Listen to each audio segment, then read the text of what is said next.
선생님, 저는 경기도 오산중학교에 있는 김연이라고 합니다. 저희 학교는, 저는 사립중학교에 있고요. 그래서 중학교에서만 지금 한 15년째, 오산중학교에서만 15년째 근무를 하고 있습니다.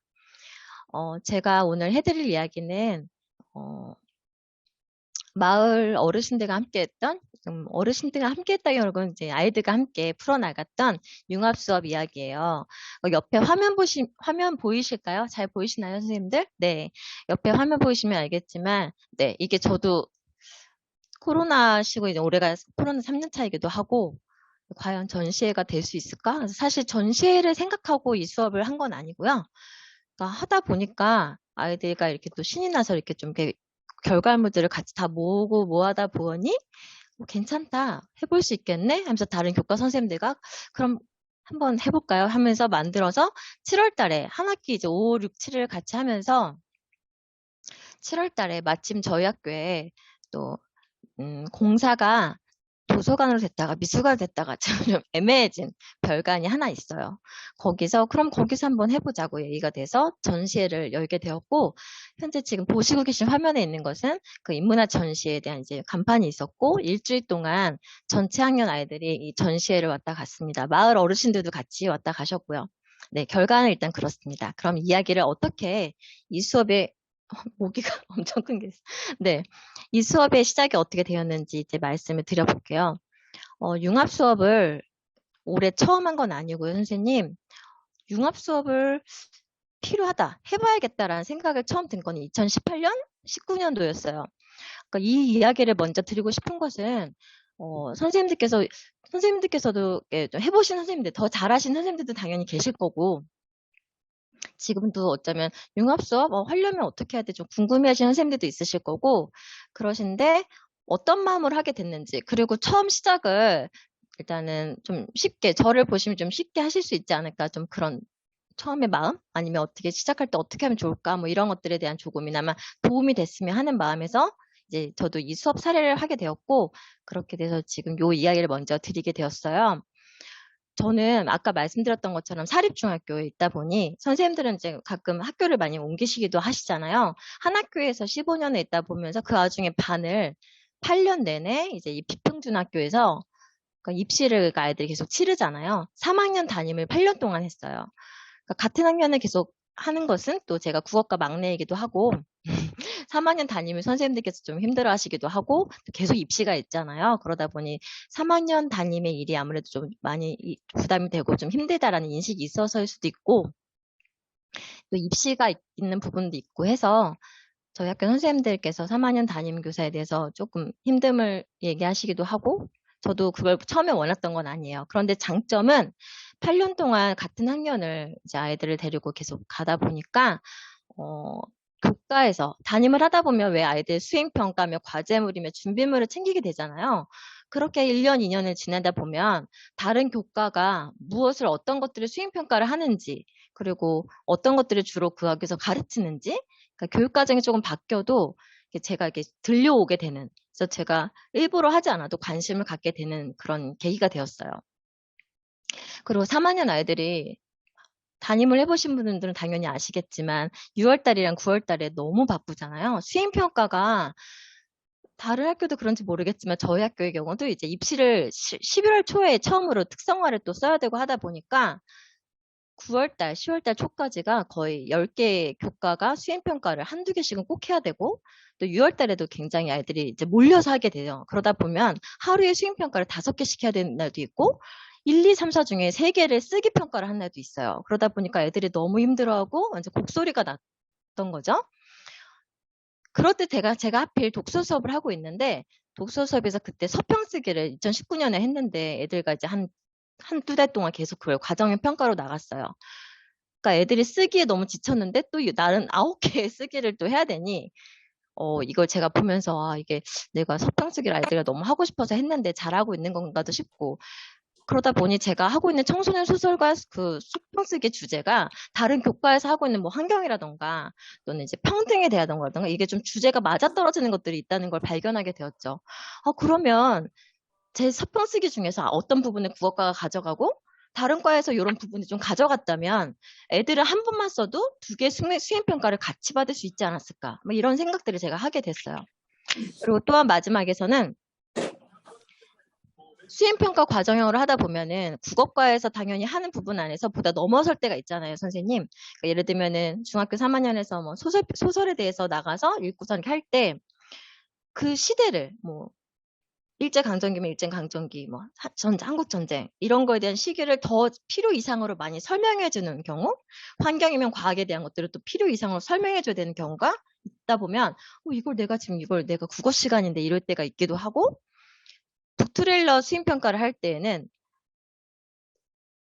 스토리에 관련된 보드를 다 같이 잘 짰는데 그 다음부터 만들어지는 과정에서 제가 이런 기술적인 부분의 한계를 많이 느끼다 보니까 이거 기술 정보에서 같이 좀 하면 나중에 이게 되게 좋지 않았을까?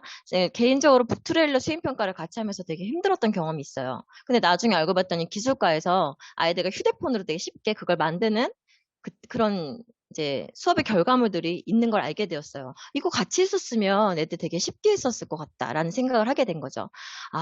아이들의 수행평가, 그리고 과정형 평가의 어떤 수행평가 결과물, 그다음에 수업이 한 교과에서 연계되면 끝나는 것이 아니라 다른 교과와도 이렇게 연계된다는 거를 더 애들이 깊이 있게 가면 훨씬 더 퀄리티 면에서도 좋을 수 있겠다는 생각을 하면서 2020년도에 그때 저희 학교가 지금 혁신학교 5년 차인데 3년 차부터 마침 전학공에 약간 변화가 오면서 윤곽 수업을 한번 같이 넣어보자는 이야기가 나오면서 제가 거기서 대표 교사를 맡게 되었어요. 그러다 보니까 좀 더 한 해 한 번씩은 시도를 해보자라는 마음도 생기게 되었습니다. 그래서 보시면 2020년도 2학기에 도덕쌤님을 이렇게 좀 이렇게 같이 해보자고 얘기를 해서 도덕쌤님께서 그때 2학년, 3학년 같이 통으로 들어가시면서 리브로의 사회윤리에 대해서 이렇게 아이들과 같이 활동을 하고 계셨어요. 근데 제가 그때 2학기 때는 말하기 평가를 할 계획이 있었기 때문에 손석희 아나운서가 예전에 했던 앵커 브리핑 방식으로 아이들과 이런 구술평가를 하는 걸 제가 계획을 짜고 있어서 그러면 사회적인 문제점을 리브로의 사회윤리를 가지고 오면 되겠다. 주제를 같이 하자. 그래서 국어 도덕학을 한번 이렇게 합을 맞춰봤고요. 물론 거기가 다 잘 되진 않았어요, 선생님. 다 잘 되진 않고 해보니까 중간중간에 융합이라는 것이 되게 소통이 되게 잘 짜여져야 되겠다라는 것도 한 배웠고요.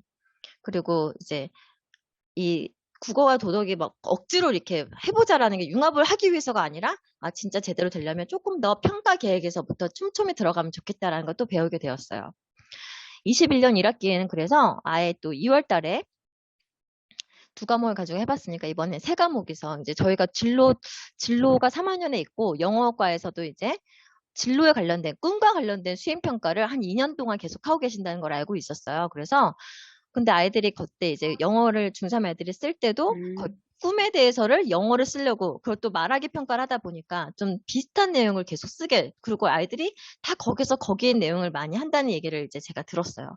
이것도 이제 학년 전학공을 통해서 저희가 수업 얘기할 때 나오거든요. 그러면 그래서 제가 2월 달에 그러면 국어 시간에 진로 독서를 하겠다. 한번 같이 해보자랑 이제 얘기를 해서 진로과에서 먼저 이거는 이제 고등학교 선생님들께서도 같이 하실 수 있을 것 같아요. 그래서 진로과에서 저희 중학교 3학년 아이들과 4월 달에 폴란드 이제 그걸로 그 검사를 하셔서 아이들이 자기가 어떤 유형인지를 좀 이렇게 파악하고 그것과 관련된 직업들이 좀 이제 관심이 끌어주셨죠.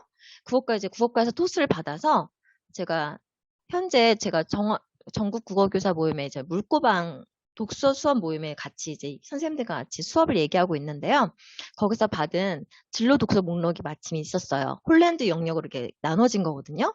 나중에 선생님들께서도 진로 관련된 아이들과 책을 같이 읽고 뭔가 수업하실 때 이게 해마다 업그레이드가 되기 때문에 되게 도움이 돼요. 그래서 필요하신 분은 제가 드릴 수 있을 것 같습니다. 그래서 그 물고방에서 받은 그 진로 독서 목록을 중학교의 홀랜드 영역으로 제가 나눠서 3학년 전체 아이들에게 다 이렇게 복사해서 나눠줬어요. 너희가 읽고 싶은 거 고르자. 그래서 아이들이 그 책을 이미 1학기 때는 청소년 수술 한번 읽었고 책을 구매해서 그걸도 수행평가를 했었고요. 그 1학기 말에 이제 진로 독서 관련해서 책을 한 권씩 더 샀어요. 그래서 진로 독서를 가지고 이제 진로에서 홀랜드를 했으면 국어에서 진로 독서를 하고 그걸 가지고 영어과에서 국어 시간에 그 진로 독서를 하고 나서 글을 쓴 내용들을 바탕으로 영어과에서 이제 말하기와 쓰기를 진행시키셨고 맨 마지막에는 저희가 6월달 말에 제일 크게 이제 진로 독후감 대회를 해요. 그래서 자기가 읽은 책을 가지고 이제 그걸 가지고 독후감 대회를 할 수 있도록 했습니다. 요게 첫 번째보다는 조금 더 용기를 제가 얻을 수 있는 기회가 되었고 또 하나는 영어 선생님들이 또 국어과에서 미리 글을 또 써서 드리니까 영어 선생님들이 거기서 미리 또 글을 쓴 걸 가지고 번역을 하셔야 되고 뭐 말해야 되는데 그 부분이 되게 해소가 되신 거죠. 그래서 그 부분을 되게 긍정적으로 봐주셨어요. 아, 이게 서로 하니까 좋다. 애들의 글이 좀 더 풍요로워졌다는 말씀을 드리면서, 아, 그러면 2022년에는 조금 더 용기를 내보자 마음을 먹게 되었습니다. 그래서 올해 1학기에 제가 한 것은 이제 처음으로, 10몇 년 만에 처음으로 이제 1학년을 통으로 들어가게 되었어요. 8반 중에 5반을 제가 이제 1학년을 주로 하게 된 거죠. 그래서 제가 이제 1학년 수업을 하게 된다면 어떤 걸 하고 싶었던 게 있었냐면, 뒷걸 먼저 보여드릴게요. 뒤에 저희 물고방 선생님들, 제가 존경하는 선생님들 중에서 이중일 선생님이랑 구본희 선생님께서 먼저 이 마을의 수업 이야기를 풀어내신 게 있었어요. 그 제가 이중일 선생님께 그 전 학기에 이야기를 그려드립니다라는 요 프로젝트 수업을 강의를 들은 적이 있었고 구본희 선생님의 블로그를 통해서 어떤 식으로 그 마을 수업을 하셨는지를 사진을 받은 게 있었어요.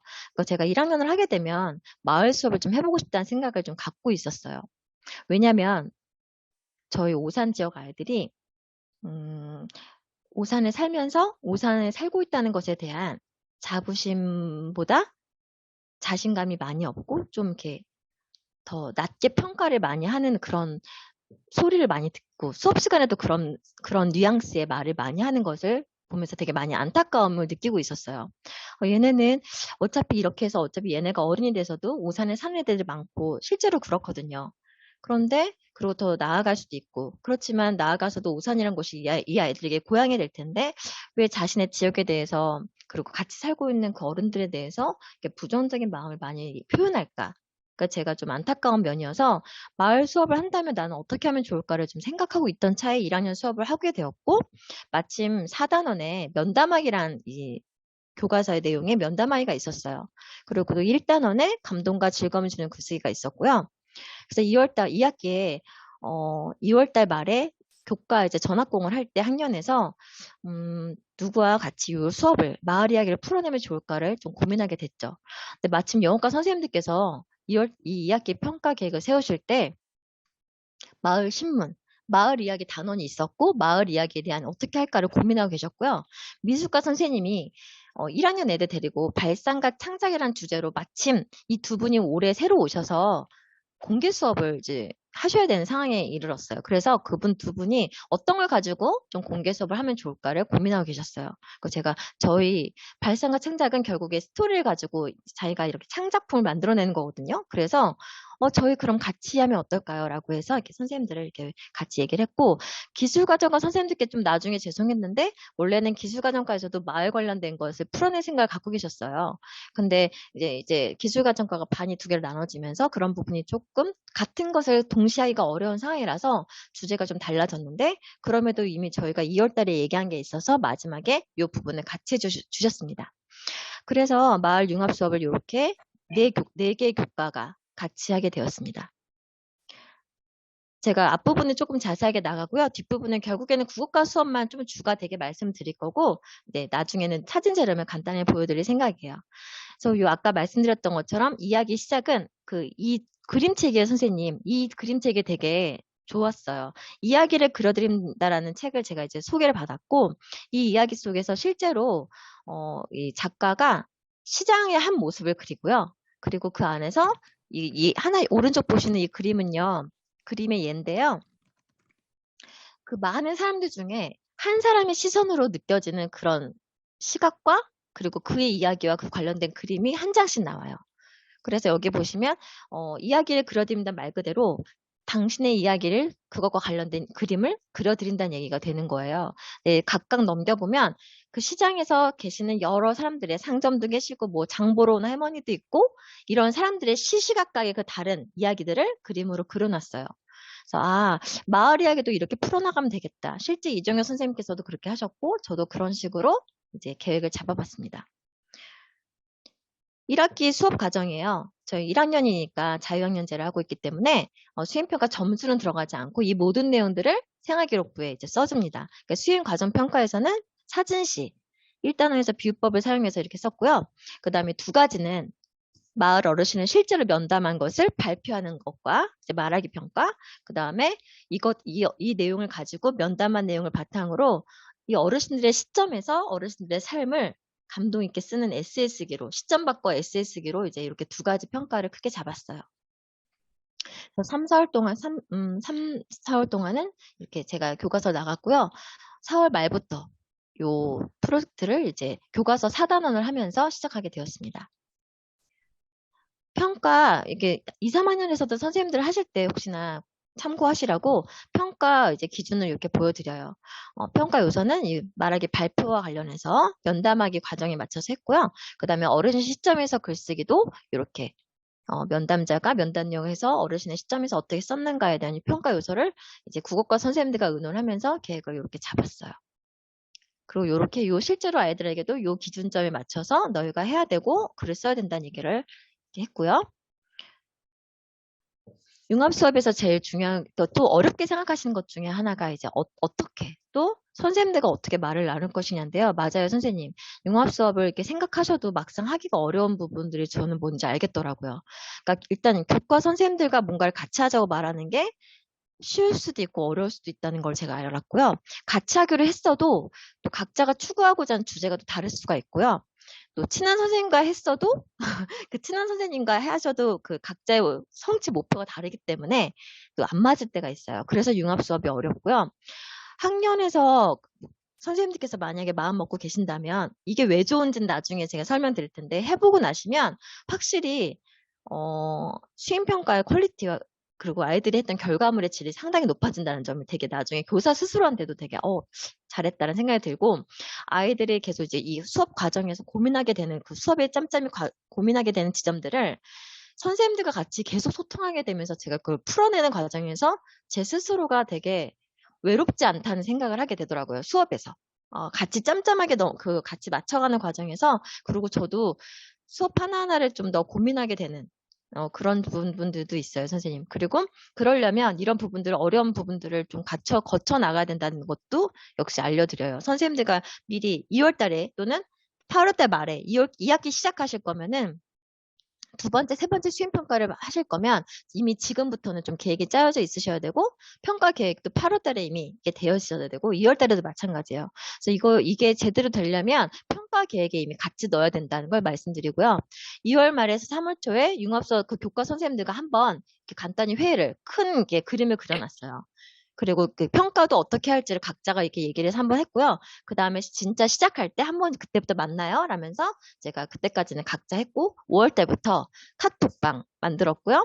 그 다음에 이제 하나 더 보여드리면 그냥 다시 할게요, 선생님. 하나 더 또 소통하기 좋은 거 하나는 사이트 도구를 같이 했어요. 그래서 사이트 도구를 만들어 놓으면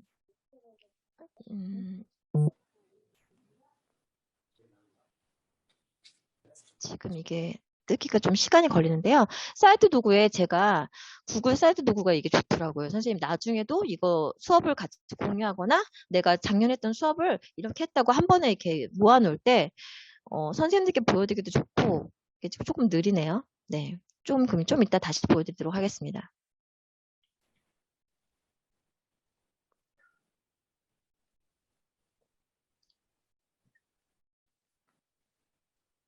지금 인터넷이 조금 느려서요. 지금 공유가 됐을까요?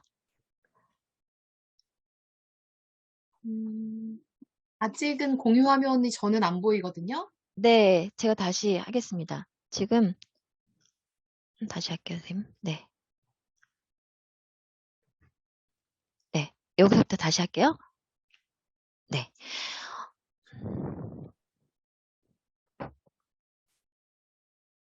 이게 일로 갔구나. 제가 30분에 끝내려고 했는데 조금 10분만 먼저 좀 더 시간이 갈 것 같아요. 네, 이렇게 됐고, 모듬 짤 때는요, 이거 1학년 선생님들 혹시 이걸 똑같이 하신다면은 이제 그 아이들 모듬 짤 때가 또 요게 또 좋았어요. 그러니까 동네 어르신들 선생님 실제로 섭외하거든요. 실제로 섭외하는데 미리 제가 뭐 어른들을 어디서 이렇게 모시고 오는 게 아니라 아이들 스스로가 자기 동네에서 오산에서 20년 사신 분들, 60세 이상의 노인분들 기준을 정해줬고요. 그래서 너무 모르는 어른들 말고 좀 이렇게 동네 그러니까 자주 가는 뭐 가게라든가 정육점, 문방구 뭐 이런 그러니까 실제 자기가 좀 자주 지나다니면서 인사드리는 경비 아저씨, 경비원 할아버님 이런 식으로 너희가 좀 먼저 말을 꺼내기 쉬운 어른들을 할 수 있는 사람을 먼저 알아봤어요. 그때 아이들이 반에서 확실하진 않아도 저 한 분은 기억나요 하는 아이들이 손을 들었고요. 그 아이들이 그 주변에 같이 살고 있는 아이들과 같이 모듬을 만들어줬습니다. 이렇게 했을 때 성공 효과가 더 높았어요. 그래서 다른 반 선생님들께서도 제가 먼저 해본 다음에 1학년 들어가시는 다른 동교과 선생님들께도 이 부분들을 말씀드렸어요. 그리고 모듬 짠 다음에는 이렇게 아이들에게 이 부분이 되게 중요해요, 선생님. 그 면담하기를 시킬 때 저희가 물론 교과서로 먼저 면담하는 진행 과정과 후속 질문의 중요성 이런 걸 다 배워요. 다 배우잖아요. 배우고 난 다음에 실제로 모듬에서 아이들이 이제 그 어르신과 아직 섭외가 된 게 아니에요. 섭외하기 전에 섭외하러 간 날 우연히 그날 또 면담이 될 수도 있잖아요. 그래서 이 활동지를 같이 짜서 먼저 아이들끼리 의논하도록 하는 시간을 1시간 가졌습니다. 그러니까 조언, 그 연락처, 그리고 인터뷰할 대상의 첫 번째 부분이 안 될 수도 있으니까 그럼 우리가 이분이 안 되면 또 다른 분 누구를 할까? 그러니까 의논해본. 너 혹시 아는 사람 있니? 이렇게 하기도 하고 여성, 남성, 그분 어디 사셔? 아, 선생님 그리고 가족은 첫 번째 기준은 웬만하면 가족은 하지 말자. 직접 할아버지 하는 거는 우리가 동네 어르신이긴 하지만 우리 할아버지 가족이니까 웬만하면 이게 우리가 조금 가까운 동네 어르신, 진짜 말 그대로 어르신 한번 섭외해서 보자라고 했고요. 정 어려운 애들은, 이제 자신의 할아버지를 있으면 뭐 다른 할아버지에게 서로 소개시켜줘서 해도 되고, 정 안 되는 아이들은 그래, 안 되면 할아버지라고 나중에는 3차에서 선생님 정말 6번 섭외를 동네 분들에게 했는데 6번 거절당한 아이들도 있어요. 그러니까 그런 아이들은 너희가 그럼 이렇게 아까 부모님께 한번 부탁드려서 그런 어르신 되는지 한번 해봐라. 또 코로나 이런 시국에 이제 누구 이렇게 만나러 가는 게 쉽지 않았기 때문에 그런 부분까지는 제가 할애를 해줬고요.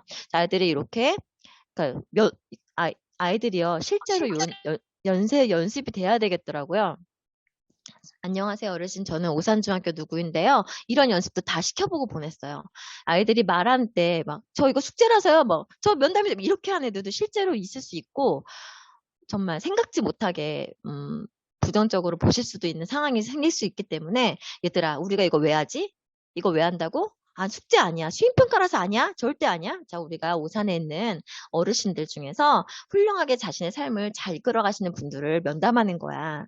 그러니까 우리 올해 프로젝트는 이런 어르신들을 우리가 알고 오산에 대해서 우리가 몰랐던 이야기를 듣는 것, 오산에 대해서 역사를 알아보는 것, 이런 것들이야. 그러니까 이런 얘기들 계속해줬어요. 그리고 너희가 갔을 땐 무조건 웬만하면 교복을 입어라. 그리고 절대 혼자 가지 마라. 8시 넘어서는 안 된다. 이런 안전교육. 그리고 선생님 안전교육에 대한 것도 내부 결제 받았어요. 그러니까 못 모르고 할 때는 해야겠다 했는데 막상 진짜 모든 별로 시키려고 내보내려고 보니 방과 후에 면담을 시키는 거기 때문에 이런 부분에서 교사로서도 안전적인 부분을 생각해야겠더라고요. 그래서 가정통신문으로 부모님들께도 아이들이 그 방과 후에 이런 부분들로 그러니까 면담을 가게 된다. 교육활동을 되게 중요한 부분이니까 이해달라. 8시 이후에는 안 보낼 거다. 뭐 이런 것들도 다 가정통신문 한번 보냈고요. 내부 결제로 2주 동안 아이들이 자신들에게 동네 어르신들을 면담할 건데 이제 그런 부분에서 이런 안전교육을 시켰다는 부분도 제가 내부 결제 받았습니다. 혹시나 몰라서요. 그리고 아이들한테도 뭐 8시 이후엔 절대 안 되고 어르신의 집으로 가지 말 것. 웬만하면 가게 안에서 잘 보이는 곳에서 밖에서 이렇게 네, 그런 것들도 교육시켰어요. 그러니까 실제 생각을 하신다면 그런 부분도 참고하시면 좋습니다. 그래서 1학년 아이들 모두가 한 모듬도 실패하지 않고 어르신들을 면담해 왔어요. 근데 갔다 와서 이제 금방 잊어버릴 수 있잖아요. 클로버 노트 참 좋습니다. 많이 쓰고 계시죠, 선생님들? 클로버 노트 그 모듬 역할 중에서 녹음, 촬영, 그 다음에 질문하는 애들 2명. 또는 이렇게 해서 모듬 5명, 4명 중에서 역할을 정할 때 녹음하는 아이가 클로버 노트 어플을 깔아서 갈 수 있게끔 교육시켰어요. 클로버 노트를 하면은 나중에 거기서 말했을 때 다 편하게 한글팔로 받을 수 있잖아요. 그래서 그 부분에 대해서 나중에 자료 받을 때 얘네가 다시 한번 글을 쓸 때도 굉장히 좋은 자료로 돼감을 수 있어서 클로버 노트에 꼭 어플 받아서 녹음해오라고 다 시켰고요. 사진 촬영도 어떤 사진 촬영하라고 그런 내용들이 선생님 제가 지금 요 자료를 필요하신 분들을 드리겠습니다. 그래서 그걸 실제 패들렛에요. 전체 같은 학년 안에 아이들 반에서 모든 별로 패들렛에 전체 다 같이 공유를 했어요. 왜냐면 이 공유가 되어야 이거 그대로 영어과로, 이거 그대로 미술과로 넘기기 때문에 그거 가지고 미술과 영어과에서 요 자료 가지고 또 이렇게 수업을 진행하실 거라서 모든 수업이 시작될 때부터 패들렛에 이 모든 것들을 공유했습니다. 그래서 패들렛에 그 클로버 노트 자료, 사진 촬영, 그 다음에 얘네가 이제 갔다 온 그런 것들, 그 다음에 네, 다 공유했고요. 이제 그 다음부터 가면 여기 이제 제가 요 파일을 선생님들 한번 제가 요거 드릴게요. 지금 같이 보시면 나중에 채팅창에다가요. 그래서 지금 보시면 조금 있다가 설명 질문 드릴 때 같이 드리도록 하겠습니다. 그래서 공유 패들렛이 있고요. 여기에 나중에 보시면 실제 기술가정과의 그 QR코드까지 다 공유가 되어 있습니다. 그래서 여기서 요 하나만 봐도 활동부터 사진부터 녹음부터 그 다음에 애들 어떻게 했고 그림은요 사이트 도구에 같이 공유했어요. 어르신 면담 지도는요, 얘네 사진 촬영 애들이요, 패들렛에 우리 지도에서 오산 지도에 우리가 어떤 어르신 어디에 계신 분들을 했는지 패들렛에 요거 해봤더니 나중에 전시회 때 좋았어요. 나중에 보여드리면 그 전시회 때 이렇게 스마트 TV에 이렇게 클릭하면 어떤 어르신을 했는지가 사진으로 나와서 아이들이 그걸 또 재밌게 보더라고요. 그래서 요거 하나 했고요. 탐반지도 융합사이트 도구는 이제 소통할 때, 선생님들과 교과별로 소통할 때 자료를 공유할 때 여기를 같이 사용했습니다. 이 부분 보시면 될 것 같고, 실제 수업 활동 사진이에요. 역할 정해서 활동지를 했고요. 실제 아이들이 이렇게 밖에서, 이분은 이제, 영어 학원 선생님이세요. 오산에서 20년 이상 학원을 하셨대요. 그리고 그 떡집 할머니, 뭐 이렇게 튀김 할머니, 오산 시장에 계신 분들입니다. 이렇게 실제 가서 모든 1학년 아이들이 그러니까 4, 5명이니까 한 반에 7모듬 정도가 되어서 네, 7, 8에 56개의 모듬이 전부 면담을 해왔어요. 그 다음에 이건 저희 구글 클래스룸으로 수업하거든요. 그래서 여기에 발표 한 모든 아이들 모두가 나와서요. 각자 맡은 바를 발표해요. 그게 이제 발표 평가였고요. 그래서 구글 클래스룸에 이 사이트 주소를 남겼고 그러면 구글 프레젠테이션이 나오게 되고요. 프레젠테이션에 각자 한 모듬의 프레젠테이션에서 각자 3개씩을 맡아요. 그래서 각자가 어르신 여기 보시면 면담한 사진 담당 아이들 각자가 어떤 역할을 했는지 그리고 오른쪽 거는요. 선생님 오른쪽 사진은 클로버 노트로 실제 녹음한 거를 한글 파일을 받으면 이렇게 대본처럼 나오거든요. 그러니까 아이들이 이 자료를 다시 보면서 자신들이 어떤 어르신을 어떻게 면담했고 그 어르신을 통해서 어떤 걸 느꼈는지를 다시 이걸 보면서 PPT에 정리를 하는 거예요. 모든 아이가 각자 맡은 바를 다 거기다 적었고 모두 나와서 각자 역할을 발표했어요. 그래서 실제 보시면 이게 그리고 아까 말씀드린 패들렛이에요. 패들렛에 사진 촬영 담당 아이들이 자기네가 어디 주소를 쓰면 그 실제 지도가 이렇게 되고요. 클릭하면 거기서 어떤 어르신을 했는지 사진. 그래서 여기 보시면 여기 핑크색, 보라색, 파란색 막 보이시잖아요. 요것들이 다 56개 아이들이 실제 더하면 여기 더 아래에 더 있어요. 그러니까 이제 여기에 아이들이 각자 자기가 학원, 이게 오산 시내 지도거든요. 오산 지도에서 이렇게 우리가 어떤 동네에서 어느 분을 했구나라는 게 1학년 전체에 이제 이게 지도로 나와 있는 거예요. 그 오른쪽 거는 1학년 애들이 각 모든별 자기네들이 만든 PPT 자료고요. 여기 보시면 5명, 4명 아이들이 어떤 부분을 발표했는지 첫 번째는 왜 어떻게 섭외했고 그 어르신은 그런 부분이 또 재밌잖아요. 그래서 어떻게 섭외했고 어르신이 어떤 실제 했더니요. 이게 되게 좋았던 게 우리 동네에 어떤 어르신이 있는지 이게 발표를 한번 해보시면 좋더라고요. 그래서 어르신이 얼마나 사신 분이 있고 어떤 일을 하시는 분이 있는지 그리고 그분이 오산에 대해서 어떤 얘기를 해주시는지 애들이 들으면서 이 부분이 되게 도움이 됐어요. 실제 우리 오산에 91년 사신 어르신이 있다는 걸 전 처음 알았어요. 그분의 손자가 자식분들까지 합쳐서 총 14분이 우리 오산중학교를 졸업했어요. 실제 그분이 저희 전시에 오셔서 나중에 보시면 그분이 우셨어요, 선생님. 나중에 본인의 그 작품을 보시고 우셨는데 그분에서 되게 감동적이었어요. 그랬고 이제 아이들이 직접 나와서 자신의 부분을 발표했고요. 오른쪽 보시면 자신 PPT로 다른 아이들의 발표를 들으면서 간단하게 하도록 했어요. 왜냐하면 어떤 어르신이 있는지 듣는 것도 중요하니까 이렇게 쓰는 게 많다 보면은 평가가 이렇게 너무 쓰는 거에 이제 집중되잖아요. 근데 실제 저희 어른들이 어떤 부분이 있었고 하는 들은데 목표를 두었기 때문에 각 모둠별로 이게 이 모둠의 발표가 어땠는지, PPT는 어땠는지, 발표 때 어떤 부분이 좋았는지, 좀 뭐가 아쉬웠는지 간단하게 쓰도록 했습니다. 그리고 나서 어떤 모둠의 발표가 가장 인상적이었는지 오른쪽 보시면 이게 구글 문서로 네, 이렇게 받아서 어떤 모둠이 제일 좋았다. 그리고 우리 모둠이 어떤 부분이 좀 아쉬웠다. 그리고 내 발표가 어땠다. 이거 피드백 다 받았습니다. 그리고 저는 왼쪽 거는요, 제가 평가한 거예요. 저도 아이들이 한 명씩 한 모둠이 다 발표를 하기 때문에 되게 빠르게 흘러가잖아요. 그래서 학번을 빨리빨리 써가면서 얘가 어떤 역할이었는지, 그 다음에 어떤 내용과 어떤 전달력을 갖고 있는지 빨리빨리 이렇게 표시해야 되기 때문에 제 것도 좀 간단하게 이렇게 해서 평가를 했습니다. 그리고 이 내용으로 생활기록부에 입력했습니다. 그래서 그리고 나서 이제 발표 끝나고 나서요, 다 같이 패들렛에, 그리고 구글 문서에 그 어르신의 이야기를 다시 한번 읽거나 들으면서 어르신의 여러 가지 얘기하셨잖아요. 질문 한 8개, 9개 했거든요. 그 면담한 내용 중에서 가장 기억에 남는 거 하나만, 한 꼭지만 잡아서 그 어르신의 입장에서 그 어르신의 삶의 이야기를 들려주는 식으로 당신의 이야기를 제가 들려드릴게요라는 주제로 그 글을 쓰도록 했어요. 이게 이제 2번째 쓰기 평가입니다. 그래서 실제 아이들의 하나의 작품이고요. 실제 제 목표는 한 아이가 그 글을 시점받고 쓴 것을 가지고 이것이 영어과에서 한 아이가 또 그걸 다 번역을 하고 다 말하기 평가하고 그걸로 미술 시간에 다 그림을 그리는 거였는데 선생님 근데 그게요 쉽지 않은 게 이게 한 아이가 쓴 거예요. 한 아이가 쓴 내용을 이걸 다 영어로 번역? 너무 내용이 많아요. 그리고 실제 영어과에서 마을 이야기가 있고 시제를 가지고 배우는 거였는데 1학년 아이가 이만큼씩 다 번역하기가 30명 각자가 하기가 쉽지 않잖아요. 그래서 저희는 쓰기 평가였으니까 모두가 다 글을 썼고요. 그래서 한 번 더 영어과 미술과 선생님들께서 그림을 4절째 한 명이 다 그리는 게 너무 힘들다. 그래서 각자 포인트만 잡아서 그림을 그리고 이 한 명의 이 글을 한 작품을 가지고 나눠서 영어과에서도 저걸 다 4~5명이 나눴어요. 나눠서 영어과에서 다 번역하시고 말하기 평가를 해야 됐기 때문에 결국에는 각자 쓴 걸 가지고 모둠 안에서 그 어르신의 삶을 가장 잘 드러낸 아이 것을 골라서 모둠에서 한 번 더 합평을 했어요.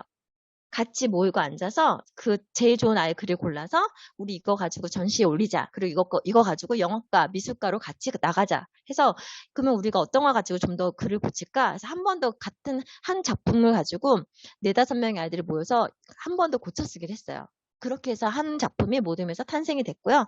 국어과에서는 이제 그 부분들을 이제 넘겨드린 거죠. 자, 국어과에서는 이렇게 해서 쓰기를 다 했고요. 아까 보여드린 기준을 가지고 쓰기 평가를 마쳤습니다. 그렇게 해서 이제 그다음부터는 국어과에서 넘겼잖아요. 미술과에서 이제 그걸 가지고 발상과 창작으로 그림을 그리셨고요. 영어과에서는 동시에 이제 국어과의 글을 가지고 그리고 또 사진 자료를 가지고 마을 이야기 주제로 글을 쓰셨고 말하기 평가, 녹음까지 하셨고요. 이거를 기술가정과에서 받아서 6월 말부터 7월 초까지 유튜브에 올려서 QR코드로 만들어주는 작업을 하셨어요. 그래서 만들어진 작품은 바로 이거예요, 선생님. 자, 미술과에서 발상과 창작으로요. 보시면 이게 한 모든 말들이 발상과 창작이 이제 이 스토리를 가지고 자기가 가장 인상 깊은 것들을 큰 걸 하나 그리고 작은 소품 하나 그리는 거래요. 그래서 이거 4절째 모든 말들이 각자가 그린 것들을 배치를 같이 해서 하나의 모든 작품을 만드는 거였어요. 그러니까 한 명이 그리면 조금 어설플 수 있고 좀 못 그린 아이도 있고 다 그렇잖아요. 그런데 6명, 5명의 아이들, 5명, 4명의 아이들이 하나를 이렇게 4절째 같이 이렇게 배열해서 묶다 보니 좀 나름 되게 작품이 의미 있는 작품이 되었고요. 이게 결국 모였을 때 그 어르신의 삶을 다 대변하는 작품이 된 거죠. 그리고 오른쪽에는 제가 이제 아이들이 그 합평에서 마지막으로 나온 그 작품, 그리고 기술과정과에서 이 QR코드는요, 이걸 찍고 들어가면 영어과에서 이 글을 번역한 녹음한 내용이 이제 여기서 녹음으로 나와요. 그러면 이제 미술 작품과 국어과의 글과 시점 바꾼 글과 그 다음에 이것을 연결한 QR코드 찍었을 때 이 내용을 녹음한 영어과의 목소리가 나오는 작품이 탄생이 됐어요. 그러니까 이렇게 되고 나니까 이거 전시해보자 라는 말이 이제 그 다른 교과 선생님들도 나오기 시작해서 이제 실제 저희가 이렇게 처음에 시작할 때 왜냐면 교장 선생님이 이제 전시를 한다고 하니까 코로나 3년 만에 뭔가를 해보는 게 지금 처음이었어요. 1학기 때. 그러니까 전시회 그럼 어르신들도 부르는 건 어때? 갑자기 이렇게 된 거예요. 그래서 실제 1학년 아이들과 같이 초대장을 만들어서 다시 그 어른들에게 감사하다고 제가 바깥은 제 돈 주고 사서 그 56분께 아이들이 직접 가서 전달하고 너무 감사드려요. 저희 전시회 여는데 시작한 날 와 주시겠어요? 했더니 사실 많이 안 오실 것 같았는데 그 방학하기 전주에 10분 이상 되는 어르신들이 실제 와주셨어요. 그래서 개막식을 같이 그 처음 시작을 같이 할 교장 선생님과 여기 다른 네 분의 어르신들은 교장 선생님 옆에 자주색 입고 계신 분이 91년을 오산에서 사신 어르신이고요. 그리고 14분의 손주를 졸업시키신 어르신. 그리고 저 학교 안전지킴이 할아버지도 역시 30년째 오산 살고 계신 분들. 이런 분들이 오셨습니다. 경비원 할아버님 오셨고 이렇게 저희 방문해 주셔서 이거는 1학기 때도 사진시가 이제 폭포가 좀 썰렁해서 제가 아이들 사진시 수행평가했던 것들을 다 뽑아서 이렇게 한번 작품을 전시해 봤고요. 이걸 들고 들어오시면 이렇게 이젤과 벽면에 아이들의 작품 56개를 이렇게 걸었습니다. 요거는 그래도 전시한다고 하니까 뭔가 이런 게 하나 있으면 좋을 것 같아서 제가 바쁘게 요거를 하나 주문해서 받았고요. 네, 실제 전시의 작품이에요. 전시회나 이렇게 어르신들과 이제 전반에 걸쳐서 아이들 반별로 다 갖고 왔다 갔고요. 선생님 이거 되게 좋아요. 이젤도 별로 안 비쌌고요. 학년에서 뭔가 동아리 하시거나 이럴 때 좀 혁신학교 하실 때 예산 받으시잖아요. 이거 판에 잘라가지고 여기다 붙이니까 또 금방 만들어졌어요. 액자로 하면 되게 머리가 아플 수 있었는데 또 저희가 또 그림만 하는 게 아니잖아요. 그래서 이렇게 폼보드 가지고 잘라서 붙였고요. 여기 보이시면 불이 하나씩 있잖아요. 그것도 뭔가 전시에다운 정세를 좀 보고 싶어서 이거는 제가 인성교육부장이면서 예산을 갖고 있는 게 있어서 전시회, 인문학 전시회니까 그 예산을 좀 썼습니다. 한 40개 정도의 조명을 사서 이렇게 LED가 돼요. 그래서 이거 다 각자 작품에다 붙였고요. 그래서 이렇게 창문에다 별시다 붙였습니다. 그래서 이제 이날 많은 분들이 오셨다 가셨고 아까 말씀드렸던 마을 지도 있잖아요. 패들렛에 했던 게 저희 학교에서 지금 전혀 쓰지 못하고 있는 스마트 TV가 되게 비싼데 쓰지 못하고 있는 TV가 들어와 있어서 이걸 일로 옮겨서 이렇게 전시회 가면서 아이들 이렇게 클릭하면 이게 다 보여서 어떤 어르신들, 어떤 지역에 어떤 마을에 살고 계신 분들이 있는지 이렇게 애들이 클릭해서 직접 볼 수 있게 이거를 하나 갖다 놨더니 또 이거 재밌게 봤어요. 애들이 이렇게 했습니다. 네, 저희 91년 사신 어르신이시고요. 실제 이것도 나중에 이렇게 아이들의 소감을 포스트잇으로 받았습니다. 지금 제가 44분을 했네요. 선생님 죄송해요. 너무 좀 시간이 오버됐는데 이걸 세 번째 융합 수업이잖아요. 세 번째 하고 나서 또 그래도 또 부족함도 느꼈고 그럼에도 불구하고 이번에는 저보다 제가 하나 이번에 조금 그래도 하기 잘했다는 생각이 드는 건 제가 이거 1학기 때 하고 나자 기술과정 선생님들께서도 해보니까 이게 좀 좋으셨던 것 같아요. 그러더니 2학기 때 환경을 같이 하자는 얘기가 또 나오고 있고 또 융합 수업을 하고 났더니 아이들이 자기들이 이렇게 했던 이 결과물을 보니 직접 봤더니 어떤 걸 어떻게 해서 어떻게 했는지 그 연계성을 되게 깨달았고 전시회를 처음 해봤다는 아이들도 있어서 그런 부분에 또 좋았고 또 교사들 간에 수업에 대해서 아이들 간에 대해서는 얘기 많이 하는데 수업을 가지고 다른 교과 선생님들과 얘기할 일이 별로 많지 않았는데 이번을 통해서 다른 교과가 뭘 하는지 서로 간에 되게 많이 관심이 생겼고 좀 외롭지 않은 수업을 할 수 있다는 점에서 되게 또 많이 제가 생각해 볼 수 있는 기회가 되었어요. 가장 마지막은 역시 수업 결과물의 퀄리티가 저 혼자 한 게 아니라 이걸 제가 미술 시간에 저 그림책 수업도 하거든요. 그림책 수업하고 그림책 만들면 아시죠? 되게 얼마나 어떤 졸라맨의 그림책 때 나오는지 아시죠? 그것 때문에 얼마나 이 재료를 사주는데 얘네가 이걸 이렇게 그려나 하는 거 아시죠? 아, 이것도 미술과 하면 정말 좋겠다. 뭐 이런 것들이 또 되게 많이 생각나게 되었어요. 어려워요. 처음에 시작할 때는 마음이 누가 날 도와줄까, 이거 말하면 될까라는 생각을 되게 했는데, 막상 이제 제가 이제 3년을 거쳐 보니까 그래도 그냥 간 시간은 아니다라는 생각이 듭니다. 선생님들께서는 이미 더 잘하고 계실 거를 알고 있고, 아마 저보다 더 전문가인 선생님들도 많으실 걸 저는 아는데요. 다른 교과와에 조금 관심을 가지면 된다는 것과, 그리고 수행평가가 정말 많은 이 아이들의 그 요거를 선생님 그 부담을 아시죠? 9월달, 10월달 때 아시잖아요. 그때 쓰기 평가, 그 다음에 이거 쓰기와 그 다음에 자료 조사하는 거. 이것도 주제가 같을 때 융합해서 했을 때 아이들의 부담이 훨씬 더 그래도 좀 줄어들 수 있다는 부분을 제가 이번에 느꼈어요. 그래서 그번 부분도 고민하는 선생님이 계시다면 추천해드리고 싶습니다. 이상 저 오산중학교 저의 융합 수업 이야기였습니다, 선생님. 들어주셔서 감사합니다. 질문 있으신 분들은 줌으로 해주시거나 해주시면 답변 드리겠습니다. 혹시 자료가 필요하신 분 있으시면 패들렛이라든가 뭐 아니면 그런 사이트 도구 한 거를 한번 보여드리면 마지막으로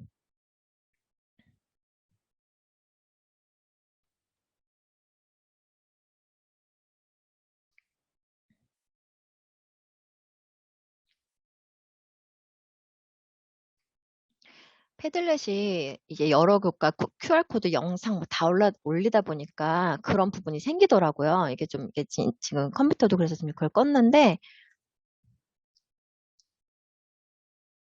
제가 요건 그냥 링크를 드릴게요. 떴어요. 링크를 보여드리면 여기 계신 분들이 많지 않으시니까 저희 학교에 약간 개인적인 것도 있긴 한데 잠깐 그냥 참고를 보시면 이렇게 돼요. 여기 안에도 과정이 다 들어가 있습니다. 그래서 지금 요거 부분을 보여드리면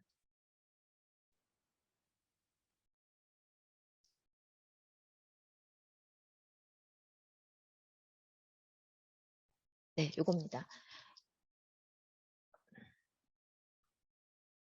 선생님들 네, 이제 뜹니다. 구글 사이트 도구가 이게 개인적으로 저는 이번에 저도 처음 해본 거예요. 선생님 제가 컴퓨터 엄청 잘하는 사람이 아니고 되게 잘 못하는데요. 이걸 해놨을 때 해마다 뭐 우리 뭐 이런 거 했어라고 아이들 자료 이런 거 했을 때가 되게 좋았고 선생님들께도 어떤 수업을 했을 때 결과물이 좀 괜찮다 했을 때 좀 남기기 아쉬울 때 이걸 같이 해놓으면 좋겠더라고요. 그래서 이렇게 이 수업을 왜 했는지 실제 이런 내용이 이제 그렇게 들어갔고 여기 오른쪽 보시면 홈 버튼이 있어요. 홈 버튼에 같이 이게 좋아요. 영화과 수업, 미술과 수업, 기술과정 수업이 같이 이렇게 서로 이 수업 어디까지 하고 있나? 또 미술과는 어디까지 되고 있나를 같이 계속 뭐 만나서 얘기할 시간이 많지 않잖아요. 선생님 교무실도 다를 수도 있고 그럴 때 카톡방도 맨날 하면 그것도 소음이 되고 그러면서 공해가 될 수 있잖아요. 그런데 이런 부분들을 서로 이렇게 사이트 서로 같이 봐가면서 남길 거 남겨줬을 때가 이런 부분도 이 교과 선생님들도 이걸 남겨주셔서 나중에 교과 선생님들이 어떤 수업 했다는 걸 말씀하실 수 있을 때 정리해 놓아서 좋더라고요. 그래서 지금 저는 올해 저희 이 교과 선생님들과 사이트 도구를 좀 이용하고 있는 중이에요. 그래서 요거 해보시기를 전 추천드립니다. 여기 다 이게 링크 걸면 다 들어가지고요. 이게 되게 좋은 게 구글에 또 이렇게 링크만 있으면 다 여기가 연결돼요. 그래서 국어과 수업에 이렇게 같이 해서 지금 제가 이거는 하나 만들어 놨고 국어과 수업도 여기다가 링크를 걸어서 만들고 있습니다. 여기 보시면 이렇게 영상도 다 올릴 수 있고 이런 부분들이 다 올라갑니다. 사이트처럼요. 그래서 제가 지금 이렇게 드렸습니다. 네. 질문이 있는지 한번 볼게요. 네, 사이트 도구 선생님 생각보다 안 어려워요. 저 정말 잘 못하거든요, 컴퓨터. 근데 이거 만들어 놓으시면 애들 특히 미술과 선생님이요 이렇게 만들어 놓으신 거 특히 미술과 같은 경우도 작품을 한 번에 이렇게 애들 거 매번 너무 잘한 거 그냥 나중에 버려지잖아요. 수행평가로 했을 때. 그럴 때 이렇게 모든 별로 다 모아 놓으시면 좋겠더라고요. 국어과도 왜 작품, 글작품. 이거 언제까지 저희가 수행평가 막 되게 어렵잖아요. 근데 이렇게 했을 때 좋았어요. 자, 저는 이상 10가지 하고 아이들 반응이요? 잘 몰랐죠. 잘 몰랐고, 일단 저의 국어과 수행평가만 얘기했고, 면담하기에 들어가면서, 아까 그거, 이야기를 그려드립니다. 그림책 보여줬어요. 보여주면서, 우리가 이런 식으로 얘기를 할 거고, 미술과도 이런 식으로 할 수 있어. 그리고 면담하기, 저는 사실 그 애들 내보내서 면담하는 게 가장 조금 부담이 됐거든요. 근데 그 면담하기를 할 수 있어. 그러면서, 그리고 아이들이 하고 났을 때요. 발표했을 때 아이들이 그 어르신을 만나고 난 뒤에 지금 1학년 아이들의 그 반응이요. 되게 남달라요. 그래서 그거는, 근데 섭외하고 이럴 때 저도 개인적으로 좀 떨렸어요, 선생님. 근데 의외로 애들이 그걸 하고 났을 때 힘들었지만 너무 1학기 중에 제일 어르신 만나고 온 게 너무 좋았다는 얘기가 나중에 수업 경험이 있었고 힘들었다는 얘기 있죠. 6번 거절당한 애들은 얼마나 상처받았겠어요. 그런데 그래도 그렇게 해서 하고 났을 때 우리 동네 이런 어르신들이 막 열심히 살고 있다 막. 그리고 저희 아까 글 보시면 아시겠지만 오산중학교가 어떻게 생겼는지 저도 몰랐어요. 그걸 얘기해 주신 분이 있어서 되게 의미 깊었습니다. 네, 저는 교수평기 일체화 수업 사례로 이제 같은 화제 다른 글이라는 단원으로 수업을 했던 거를 소개를 해 드리려고 하는데요. 교수평기 일체화 다들 뭐 많이 연수도 받으시고 학교에서 많이 적용을 해 보셨겠지만, 그래서 저보다 더 잘 알고 계실 수도 있지만, 제가 같은 화제 다른 글이라는 단원을 가지고 어떤 고민을 해서 어떻게 평가와 기록까지 했는지 그걸 공유를 해 드리려고 합니다. 먼저 교수평기 일체화 다들 잘 알고 계시겠지만 한번 그래도 교수평기 일체화 수업 사례를 나눔을 하는 만큼 준비를 해봤어요. 교수평기 일체화란 학생의 성장과 발달을 위해 교육과정을 재구성하고 재구성한 계획에 의해서 배움 중심 수업을 실시하고 수업한 내용에 대해서 과정 중심 평가를 하고 그것을 이제 생기부에 기록해주는 교육과정 편성 운영 방식을 말합니다. 저는 이제 3학년 1학기 교과서 단원 중에서 같은 화제 다른 글이라는 단원으로 이 교수평기 일체화를 적용을 해봤는데요. 이제 고등학교 독서 성취 기준에서는 선생님들께서 상호 텍스트성, 주제 통합적 읽기라고 많이들 알고 계실 거예요. 먼저 중학교 교육과정에 이 성취 기준이 어떻게 구현되어 있는지를 좀 살펴봤습니다. 지도서에 항상 성취 기준이 잘 나와 있기 때문에 지도서를 좀 읽어보는 편인데요. 이 상호 텍스트성 주제 통합적 읽기가 그 성취 기준에 이렇게 나와 있더라고요. 동일한 화제를 다룬 여러 글을 읽으며 관점과 형식의 차이를 파악한다. 그래서 이 단원에서는 이제 여러 가지 글을 읽으면서 관점과 형식의 차이를 파악하는 게 핵심이었습니다. 성취 기준 해설을 좀 가져와 봤는데 여러 편의 글을 비교해서 관점이나 형식의 차이를 파악하면서 폭넓고 깊게 글을 이해하는 게 이 단원의 핵심이라고 할 수가 있어요. 그래서 이제 동일한 화제에 대한 글감을 선정할 때 여러 글을 동시에 선정해서 비교하면서 읽을 수도 있고 하나의 글을 읽으면서 그와 유사한 글감을 더 찾아 읽을 수도 있다 이렇게 나와 있었고요. 그 다음에 이제 관점과 형식의 차이를 파악하며 읽기를 지도할 때에는 다양한 글을 폭넓게 읽고 비교하는 과정을 굉장히 성취 기준에서 중시하고 있다는 것을 알 수가 있었습니다. 그래서 이제 관점의 차이 같은 경우는 어떤 화제에 대해서 뭐 찬성의 입장에서 쓰인 글, 반대의 입장에서 쓰인 글, 중립적인 입장에서 쓰인 글 이런 식으로 다양하게 찾아볼 것을 강조하고 있었고 그 다음에 형식의 차이 같은 경우는 똑같이 뭐 설득하는 목적의 글이라고 하더라도 뭐 논설문 형식, 광고문 형식, 편집글 형식 또는 칼럼 형식 여러 가지 형식의 차이가 있는 글을 살펴볼 수 있다라는 걸 교육과정에서 강조를 하고 있었고요. 그래서 이제 폭넓게 읽어야 하는 이유도 교육과정에 나와 있었습니다. 균형 있는 시각을 가지기 위해서 폭넓게 읽어야 한다라고 교육과정에 나와 있더라고요.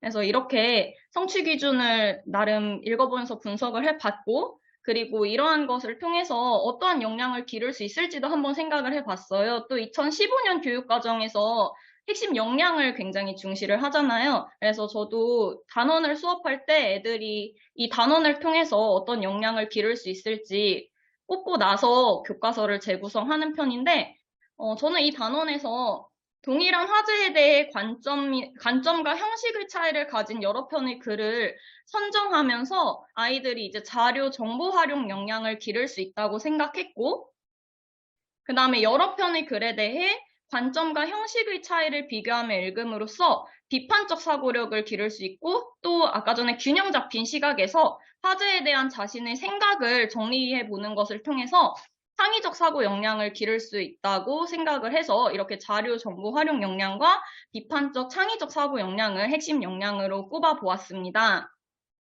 그리고 이제 교과서 활동을 구성하기 전에 저는 항상 한 두세 종의 교과서를 좀 활동이 어떻게 구성되어 있는지 비교해 보는 편인데요. 천재 박 미래엔 그다음에 비상 교과서를 비교를 해 봤는데 간단히 교과서에 어떻게 나와 있었는지 소개를 해 드리면 먼저 천재 박 교과서에는 이칠권리 법제화라는 화제를 가지고 이칠권리 법제화를 찬성하는 글과 이칠권리 법제화에 대해서 반대하는 글을 통해 관점의 차이를 비교해보는 활동을 구성을 했고요. 그 다음에 이칠권리를 해야 한다라는 입장에서 이제 나를 지워주세요라는 공익 광고를 한 편 실어 놓음으로써 이제 글과 광고의 형식의 차이를 비교하는 활동이 구성되어 있었습니다.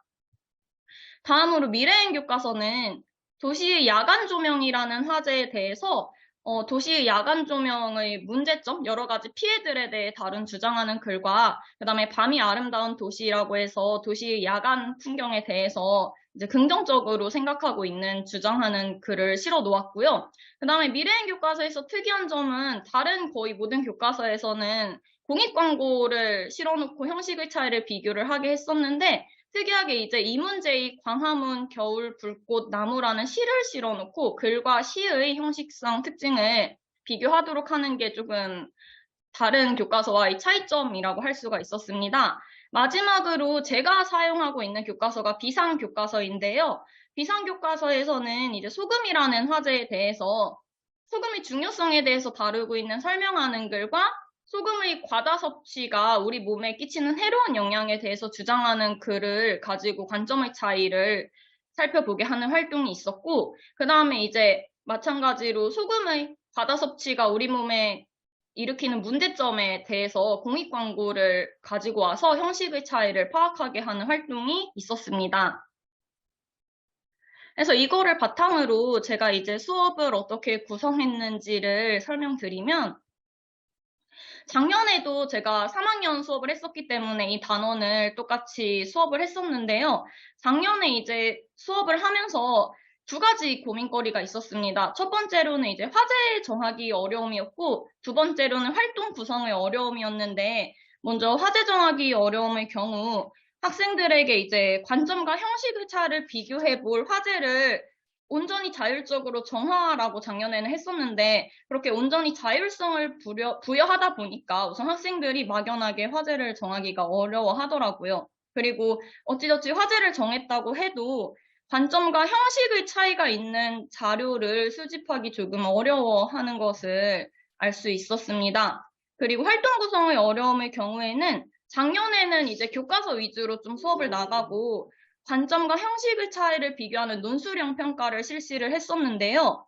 학생들이 그러다 보니까 관점과 형식의 차이를 구체적으로 파악해서 논술하기 굉장히 어려워하더라고요. 특히 형식의 차이점을 파악할 때 주장하는 글과 공익 광고의 형식을 파악하는 문항을 논술형 평가에 있었는데 그때 뭐 공익 광고는 시각 자료를 활용한다. 뭐 아니면은 주장하는 글은 뭐 근거를 풀었었다. 뭐 요 정도의 추상적인 답변을 외워서 하는 경우가 굉장히 많더라고요. 그래서 이런 두 가지 고민거리를 올해는 좀 해결을 해보고자 나름대로 이런 해결 방안을 생각해 봤습니다. 먼저 이제 화제 정하기 어려움의 경우는 아이들에게 예시 화제를 좀 줬어요. 자료도 뭐 책이나 인터넷에서 자료를 어느 정도 수집하기 용이하고 그 다음에 자료가 어쨌든 많은 그런 예시 화제를 좀 제시해주고 모둠별로 자율적으로 화제를 선정하도록 했고요. 그 다음에 활동 구성의 어려움의 경우에는 어쨌든 간에 논술형 평가까지 있기 때문에 모두가 학습 목표에 잘 도달할 수 있도록 활동을 쪼개어서 단계별로 학습지를 좀 제작을 해보았습니다. 그리고 이제 작년에는 이제 개인별 활동으로만 진행을 했었는데 올해는 모둠 활동을 통해서 상호 배움이 일어나도록 좀 활동을 구성을 해보았습니다. 그래서 이제 제 수업의 흐름은 먼저 학습 목표를 아이들에게 주지시키고 그 다음에 교과서 지문을 읽으면서 관점과 형식의 차이를 파악하는 법을 익히고 모둠별 활동으로 나아갔는데요. 먼저 학습 목표는 그대로 성취 기준에서 뽑았습니다. 이제 동일한 화제를 다룬 여러 글을 읽으며 관점과 형식의 차이를 파악할 수 있다를 학습 목표로 정했고요. 그 다음에 저는 이제 비상교과서를 썼는데 비상교과서를 가지고 형식과 관점의 차이를 파악하는 법을 익히도록 했습니다. 그래서 이제 교과서에 소금 없인 못 살아와 맛있게 먹은 소금이 병을 부른다라는 제재가 실려 있었는데 그 제재를 가지고 중심 내용, 근거, 글쓴이 태도를 파악을 해보게 했고요. 그리고 아까 전에 균형 잡힌 시각을 가지는 것이 중요하다고 성취 기준에서 했기 때문에 나아가서 화제에 대한 자신의 생각을 짤막한 글로 풀어보게 했습니다. 다음에 형식의 차이로는 이제 소금 없인 못 살아는 설명하는 글이었고, 교과서에서 맛있게 먹은 소금이 병을 부른다는 주장하는 글, 마지막으로 식단은 짜지 않게 인생을 짧지 않게, 이거는 공익 광고였는데요. 각각의 형식, 표현상의 특징, 표현의 효과를 좀 구체적으로 비교를 해보게 하였습니다. 이렇게 관점과 형식의 차이를 파악하는 법을 익힌 다음에 모둠 활동을 진행을 했는데요. 모둠 활동 진행 과정을 좀 소개해 드리면, 먼저 5명에서 6명 정도로 모둠을 구성한 후에 모둠별로 도우미, 기록자, 발표자를 각각 맡게 좀 했습니다. 그래서 도우미 같은 경우는 모둠이 자료를 수집하고 관점과 형식의 차이를 비교해보는 활동에서 전반적으로 활동의 흐름을 이끌어가도록 역할을 했는데, 이제 모둠원들이 그리고 활동에 어려움이 있을 때 좀 도와주는 역할을 했어요. 그래서 이제 도우미 같은 경우는 주로 좀 잘하는 학생들이 이 역할을 맡도록 권고를 했었고요. 그 다음에 이제 기록자 같은 경우는 모둠별로 관점과 형식의 차이를 비교 정리한 것을 패들렛에 기록하는 역할을 맡았고요. 그 다음에 발표자는 모둠이 활동한 내용들을 바탕으로 발표하는 역할을 하도록 하였습니다. 그래서 이제 모둠별 활동의 흐름은 모둠별로 우선 화제를 먼저 정하고 관점의 차이가 있고 또 형식의 차이가 있는 글을 각각 선정한 다음에 관점과 형식의 차이를 비교하고, 그 다음에 패들렛에 기록자가 기록한 다음 발표자가 발표하고 또 반 친구들끼리 상호 피드백하는 과정으로 이루어졌는데요. 제가 사용한 학습지나 이런 것들을 조금 공유를 해드리면,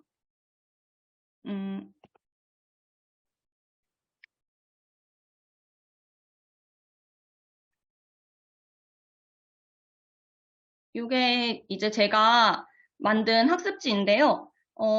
우선 단계별로 조금 세분화시키는 거에 이번에는 초점을 뒀습니다. 그래서 관점의 차이를 비교하는 활동지는 모둠별로 화제를 하나 선정하도록 했고, 그 다음에 그 화제에 대한 글을 찾아서 실제로 도서관 수업으로 진행을 했는데요. 그래서 이제 도서관에서 책을 찾아도 되고 아니면 각자 태블릿이 있기 때문에 탭으로 뭐 신문 기사나 칼럼 같은 자료를 찾아도 되고, 그래서 화제에 대해서 각자 글을 찾아서 간단하게 요약을 하도록 시켰습니다. 그 다음에 이제 모둠별로 찾은 글을 모둠원들이랑 돌려 읽고 제일 괜찮은 글 2편을 선정을 하게 했는데요. 그래서 이제 긍정적인 입장, 부정적인 입장의 글을 각각 선정을 하게 해서 또 요약을 시켰고, 그 다음에 이제 선정한 글에 대해서 주요 내용을 요약하고 화제에 대한 글쓴이 관점이 뭐 긍정적인지 부정적인지 중립적인지 적도록 하였습니다. 이런 모든 활동을 바탕으로 마지막에는 이제 화제에 대한 자신의 생각을 논술을 하게 활동지를 구성을 했습니다. 형식의 차이를 파악하는 글쓰기에 대한 활동지 같은 경우는 우선 화제를 선정을 하도록 했고요. 그 다음에 공익 광고를 한 편 인터넷에서 찾아보도록 했어요. 그래서 공익 광고에 이제 뭐 포스터 형식일 수도 있고 영상 광고일 수도 있고 제약 없이 광고를 한 편 찾도록 했고요. 그 다음에 이제 화제와 관련된 글을 또 찾아서 글의 내용을 요약을 하도록 활동지를 구성을 했습니다. 그리고 이제 형식의 특성을 파악을 해야 되기 때문에 우리 모둠이 찾은 광고와 우리 모둠이 찾은 글에 대해서 표현상의 특징과 표현의 효과를 비교를 해보도록 했고요. 마지막으로 이제 화제에 대한 자신의 생각을 정리해보는 활동으로 학습지를 구성을 했습니다. 이렇게 학습지의 단계에 따라서 학생들이 모둠별로 활동을 진행할 수 있도록 했고요. 이거를 바탕으로 이제 기록자가 간단하게 패들렛에 요약을 하도록 시켰는데, 잠깐 패들렛을 공유를 해드리면 이렇게 학생들이 뭐 일회용품 사용에 대해서 이 모둠이 이제 긍정적인 입장에서 일회용품 사용을 해야 한다라는 근거를 찾아서 이거에 대한 글을 읽고 정리를 했었고요. 그 다음에 또 일회용품 사용을 줄여야 한다라는 입장의 글을 읽고 이렇게 또 근거를 정리를 했죠. 그리고 뭐 요반에서는 동물 실험에 대해서 또 정리를 했는데 동물 실험을 찬성하는 입장에서 글을 읽고 정리를 해보고 동물 실험을 반대하는 입장에서 또 글을 읽고 이렇게 정리를 해보았습니다. 어쨌든 이 활동의 목적은 학생들이 하나의 화제에 대해서 편견을 가지지 않고 균형 잡힌 시선으로 바라볼 수 있도록 하는 거기 때문에 이런 식으로 이제 어떤 화제를 정해서 긍정적인 입장, 부정적인 입장의 글을 다 읽어보고 각각의 근거를 정리해서 이렇게 패들렛에 남기도록 했고요. 그 다음에 이제 형식의 차이를 파악하는 글쓰기 같은 경우에는 이제 광고를 하나 찾아서 광고의 뭐 표현상의 특징, 광고의 표현상의 특징을 이렇게 정리를 하도록 했고요.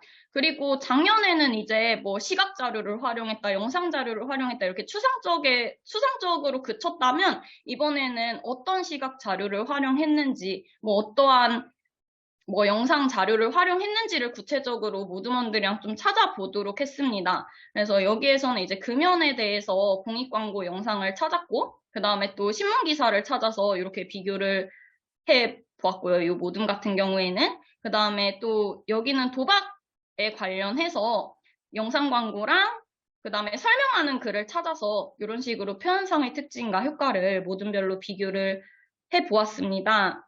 그래서 이렇게 패들렛에 정리해 본 것을 바탕으로 발표자가 나와서 발표를 진행을 했는데요. 이런 식으로 아이들이 발표를 진행을 했고요. 그리고 발표를 하면서 동료 평가도 함께 실시를 했습니다. 그래서 이제 발표를 듣는 학생들에게는 동료 평가지를 나눠주고 이렇게 관점의 차이 같은 경우에는 관점의 차이가 드러나는 화제를 모둠에서 잘 제시했는지, 그 다음 자료를 적절하게 수집했는지, 중심 내용 및 관점을 잘 정리했는지 이런 것들을 평가해 보게 하고 각 모둠의 발표가 끝나면 이제 몇 명을 지목해서 무작위로 피드백을 간단하게 해주도록 했어요. 어떤 부분에서 뭐 배울 점이 있고 어떤 부분에서 잘 됐는지 혹은 어떤 부분에서 아쉬운 점이 있는지 피드백을 해주도록 했습니다. 그리고 형식의 차이를 파악하는 활동에서도 발표를 들으면서 형식의 차이가 드러나는 화제를 잘 제시했는지, 자료를 적절하게 수집했는지, 표현상의 특징 및 효과를 잘 정리했는지 이런 것들을 동료 평가를 하게 했는데요.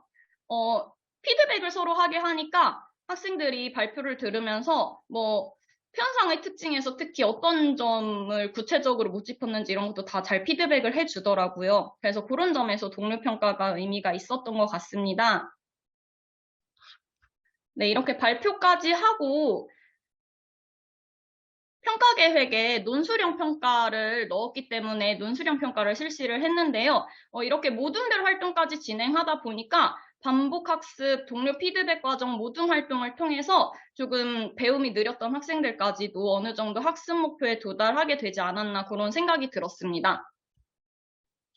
그리고 이걸 바탕으로 이제 논술형 평가를 진행했는데요. 학생들이 지금까지 이제 활동을 통해서 자료를 요약하고 정리하는 과정을 했다면 글로 써보는 한편의 서분결을 갖춘 글로 써보는 연습이 아직 안 됐기 때문에 화제를 하나 주고 우선 연습을 시켰습니다. 그래서 젓가락질의 표준이 있는가라는 화제를 가지고 표준이 있다, 그 다음 표준이 없다라는 글에 대해서 관점의 차이를 분석해서 논술하게 시켰고요. 활동지를 좀 보여드리면 이 활동지를 주고 연습을 시켰는데요. 그래서 이제 조건을 이렇게 관점의 차이를 파악하여 서술하시오. 그 다음에 형식을 비교하고 표현상의 특징과 효과를 서술하시오. 자신의 관점과 유사한 것을 고르고 그 이유를 서술하시오. 이렇게 문항을 줬고요. 요거를 바탕으로 가에는 젓가락질의 표준이 있다라는 관점의 글과 나에는 젓가락질의 표준이 없다. 이런 글을 주고 다에서는 이제 젓가락질의 표준이 있다라는 점에서 이렇게 올바른 젓가락질 방법에 대한 포스터 형식을 제공을 해 주었습니다. 이거를 바탕으로 이제 조건에 맞춰서 논술을 해보는 연습을 한번 시켰고요. 그리고 실제로 수행평가에서는 이칠권리 법제화라는 화제를 가지고 아까 전에 미래행 교과서를 조금 변형해서 논술 평가지를 만들었는데 이칠권리 법제화를 가지고